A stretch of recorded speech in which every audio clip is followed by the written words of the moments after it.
Manga, du moment où il y a interdiction, est-ce que le droit ou les libertés s'appliquent? Revenons au contexte de la tenue de ce contentieux préélectoral.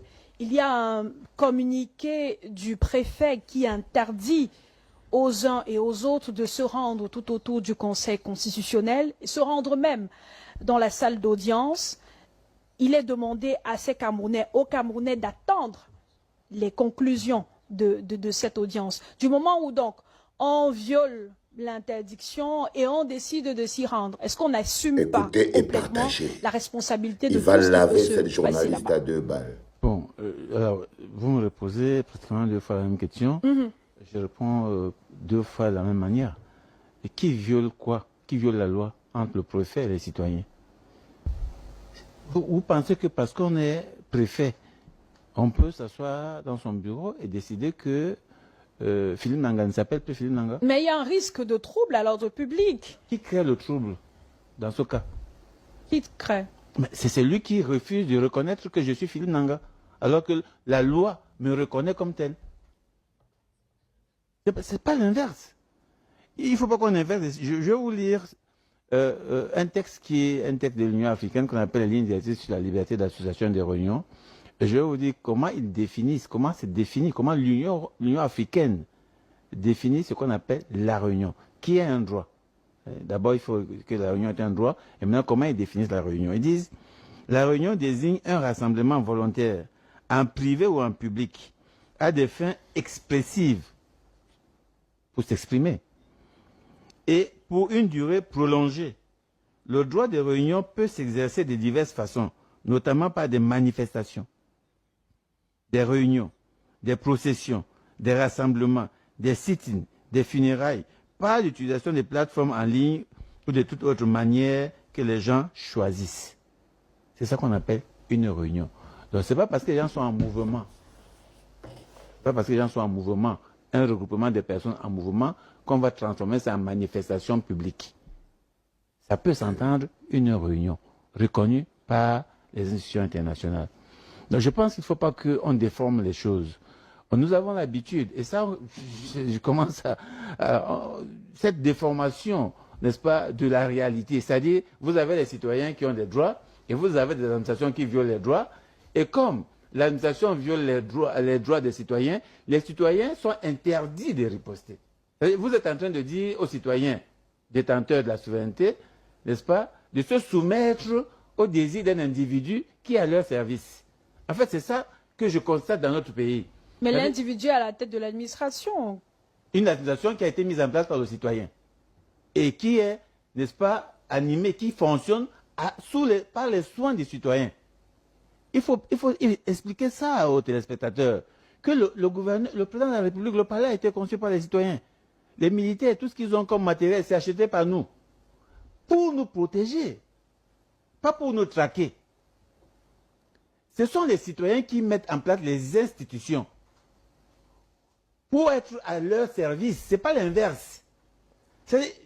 Vous demandez à un citoyen qui a les droits, n'est-ce pas, de se soumettre, je vais dire, non, se soumettre, je vais dire quoi? C'est-à-dire au caprice d'une administration publique. C'est-à-dire, un préfet se lève un matin comme celui qui s'est levé un matin pour dire, écoutez, désormais, si vous tenez un propos malveillant à l'endroit du président de la République, on vous déporte du département.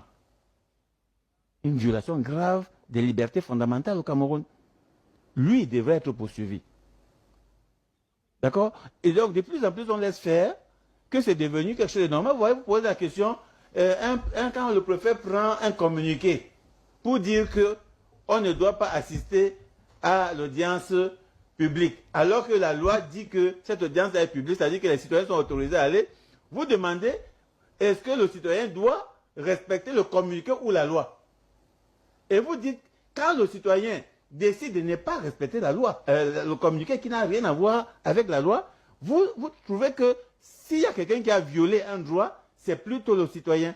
Mais connaissant le fonctionnement de l'administration, est-ce que le citoyen n'est pas n'est pas dans l'obligation de se plier. Non, il n'est pas dans l'obligation de se plier au caprice d'une administration. C'est parce que, justement, si nous tenons ce genre de langage dans les médias, nous vendons la mauvaise information en faisant croire aux citoyens que c'est l'administration qui détient tous les pouvoirs. N'est-ce pas le cas? Ce n'est pas le cas, justement. Le pouvoir appartient aux citoyens. Nous avons créé la peur. Et du coup, nous avons réussi à déposséder le pouvoir aux citoyens. Par une mauvaise information, par la désinformation. À force de dire que non, quand l'administration prend une décision, nous devons obéir. Ce n'est pas vrai. Le pouvoir appartient, la souveraineté appartient au peuple camerounais, qui délègue une partie de ce pouvoir-là à un homme qui s'appelle le président de la République, qui choisit de nommer des gens autour de lui pour servir les citoyens.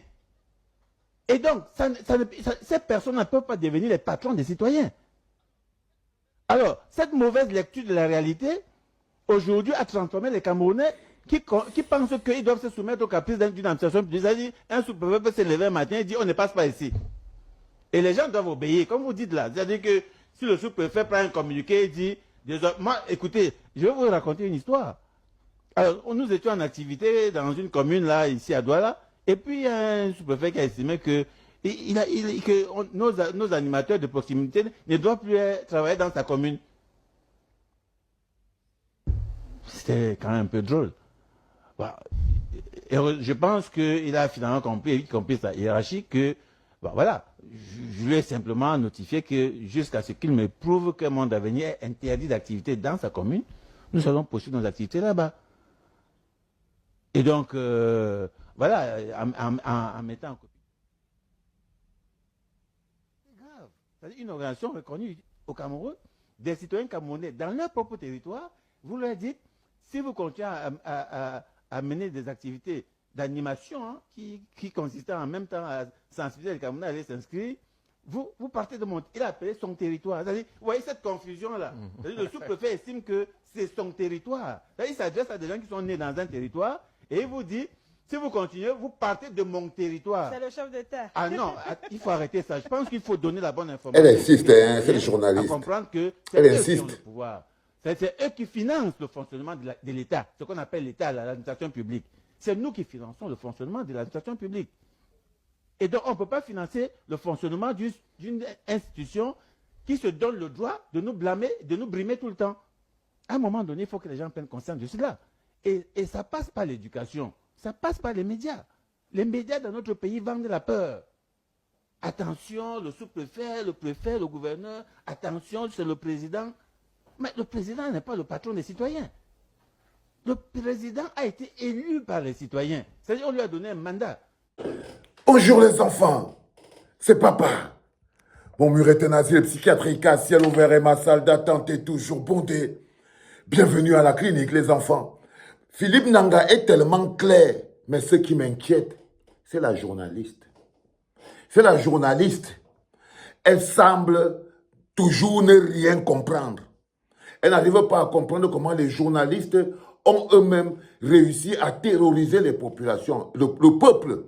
Et je vous l'ai toujours dit, un peuple qui est soumis au préfet ou au sous-préfet, ce n'est pas un peuple, ce sont les populations. Parce que le préfet est l'employé du peuple. Le préfet ne peut pas venir se lever et dire « partez de mon territoire ». Toi, tu es né quelque part, tu as grandi là, tu as construit ta maison là. Lui, on vient de le nommer préfet depuis un an ou 2 ans. Mais il vous dit que c'est devenu son territoire. Au point où il peut dire que là où vous passiez tous les jours là, lui, il estime que vous ne devez plus passer, il dit ne passez plus ici. Et quand quelqu'un se lève pour dire Paul Biya n'a pas le droit d'être président à 92 ans parce qu'il est vieux, sénile, c'est le journaliste qui te dit monsieur, ne parlez pas comme ça. On ne parle pas comme ça du président de la République. Donc, même les journalistes, qui sont censés être le 4e pouvoir, utilisent ce 4e pouvoir pour museler le peuple, pour orienter la pensée du peuple, pour noyer le peuple dans un océan de peur. Parce que même les journalistes, regardez quand vous regardez une émission comme sur Vision 4 ou bien sur STV ou bien sur qui, vous entendez toujours dire « Non, monsieur, vous ne pouvez pas dire ça, vous ne devez pas dire ça ». Dès qu'on dit quelque chose sur un serviteur du peuple, qu'il soit préfet, sous-préfet, ministre, c'est le journaliste lui-même qui manifeste sa bêtise en t'interdisant de t'exprimer. Donc, il vous rappelle que tous les jours, les journalistes conditionnent le peuple camerounais qu'ils sont les sujets des gens qui sont au service de l'administration publique. Parce que vous êtes là devant votre maison, vous faites votre réunion, vous êtes en train de parler, le préfet débarque, il vous dit arrêtez ça. Il vous dit arrêtez ça. C'est pour ça que je vous l'ai toujours dit. Pour détruire, pour maintenir, pour construire la prison du peuple, il faut d'abord que le peuple ne soit plus le peuple. Qu'on lui enlève l'énergie du peuple. Qu'on lui enlève les droits du peuple. Qu'on lui enlève la force du peuple. La détermination du peuple, qu'on lui enlève tout ça. Et tous les jours, ça, quand ce ne sont pas vos parents qui vous enlèvent l'énergie et la force du peuple, c'est la police qui vous l'enlève, ou alors ce sont les journalistes que vous regardez, que vous écoutez, qui tous les jours installent l'illégalité, le mensonge, la brutalité administrative comme étant la loi et imposent aux citoyens d'obéir au préfet. C'est les journalistes. Regardez la fille qui est assise là. Elle sort de là, walou. Walou, totalement walou. Elle n'a rien compris. Même quand tu vois son enchaînement de questions, elle ne sait pas qu'elle a un problème. Que c'est à cause des gens comme elle, comme ça, que bon voilà, on se retrouve dans une situation où le peuple ne connaît aucun droit et n'a aucun droit, où le peuple flippe devant le préfet, elle adore, c'est le chef de terre, non, il est tout ce que tu veux, mais il n'est pas le patron du peuple. Il n'est pas le patron du peuple, c'est pour ça que je vous dis que c'est le peuple qui a la solution. Le jour où le peuple va décider d'arrêter tout, le peuple arrêtera tout. Et ce n'est pas un parti politique qui peut tout arrêter. Il n'y a que le peuple. Tant que le peuple va aller se cacher derrière quelque chose en pensant que c'est la chose-là qui peut l'aider, elle doit se tromper. Il n'y a rien qui peut aider le peuple à part le peuple lui-même.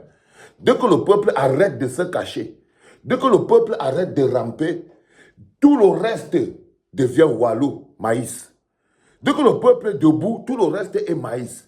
Et tout le travail de la dictature et de la conservation de pouvoir, c'est de maintenir le peuple couché. Même par la désinformation, comme vous voyez avec les journalistes. Vous êtes la solution, les enfants. On n'est pas obligé d'aller se masturber sur cette mascarade organisée contre nous. Contre le peuple en nos pays. Qui est Atanganji? Atanganji n'a que le peuple, le pouvoir que nous, le peuple, nous lui donnons.